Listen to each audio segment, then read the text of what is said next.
வணக்கம். இன்னும் உங்களை தமிழ்நாட்டின் இந்திய பகுதிக்கு காலப்பயணத்தில் அழைத்து சேர்க்கிறேன். வரலாறு, கலாச்சாரமும் பாரம்பரியம் நிறைந்த மாநிலமான தமிழ்நாடு வெறும் இடம் மட்டுமல்ல, அது ஒரு உறவு. தமிழ் மொழியுடன் தொடங்கும். உலகின் மிக பழமையான மொழிகளில் ஒன்றான தமிழ் காலத்தின் சோதனைகளை தாங்கி நிற்கிறது. தமிழ்நாட்டில் மட்டுமல்லாமல் உலகம் முழுவதும் மில்லியன் கணக்கான மக்களால் இது பேசப்படுகிறது.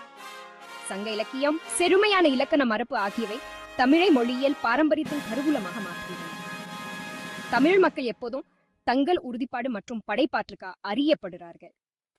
பண்டைய சோழ, பாண்டிய வம்சங்களில் இருந்து நவீன கால கண்டுபிடிப்பாளர்கள் தமிழ்நாட்டின் ஆன்மா உடைக்க முடியாது.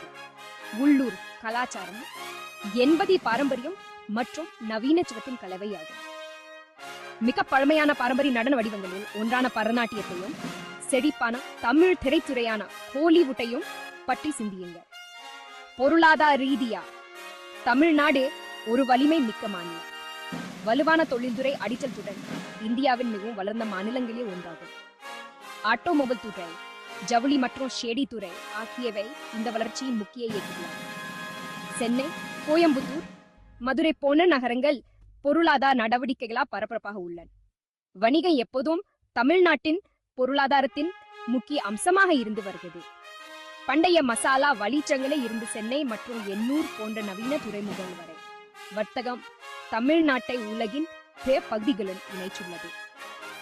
ஜவுளி, மின்னணு மற்றும் ஆட்டோமொபைல் ஏற்றுமதி ஆகியவை மாநிலத்தின் பொருளாதாரத்தில் குறிப்பிட்ட பங்களிப்பை வழங்குகின்றன. எதிர்காலத்தை நோக்கி பார்த்தா தமிழ்நாட்டின் எதிர்கால வளர்ச்சி பிரகாசமா உள்ளது. உள்கட்டமை திட்டங்கள், ஸ்மார்ட் நகரங்கள் மற்றும் பசுமை ஆற்றல் முயற்சிகள் அடுத்த நூற்றாண்டுக்கான வழியை அமைக்கின்றன. மாநிலம் மற்றும் சுகாதாரத்திலும் கவனம் செலுத்துகிறது. இது அதன் குடியிருப்பாளர்களுக்கு சிறந்த வாழ்க்கை தரத்தை உறுதி செய்கிறது. இந்திய சுதந்திர போராட்டத்தில தமிழ்நாட்டின் பங்கு என்பது துணிச்சல் மற்றும் தியாகத்தின் கதையாகும். சுப்பிரமணிய பாரதி, கே. காமராஜ், வி. சிதம்பரம் பிள்ளை போன்ற தலைவர்கள் பிரிட்டிஷ் ஆட்சிக்கு எதிரான போராட்டத்தில முக்கிய பங்கு வகித்தனர். அவர்களின் மரபு பல தலைமுறைகளை தொடர்ந்து ஊக்குவிக்கிறது. இந்த பயணத்தை முடிக்கும் போது தமிழ்நாட்டின் வரலாறு மற்றும் கலாச்சாரம் என்பது கடந்த காலத்தை பற்றியது மட்டுமே, அவை நம்பிக்கைக்குரிய எதிர்காலத்திற்கான அடித்தளம் என்பதை நினைவில் கொள்ளுங்கள். அதன் பண்டைய வேர்கள் இருந்து நவீன சாதனை வரை தமிழ்நாடு முன்னேற்றம் மற்றும் பாரம்பரியத்தின் கலங்கரை விளக்கமா நிற்குது. கால பயணத்தில என்னுடன் இணைந்ததற்கு நன்றி. இந்த வீடியோவை நீங்க ரசித்திருந்தால் லைக், ஷேர் செய்யவும், மேலும் அற்புதமான கதைகளுக்கு சப்ஸ்கிரைப் செய்யவும் மறக்காதீங்க.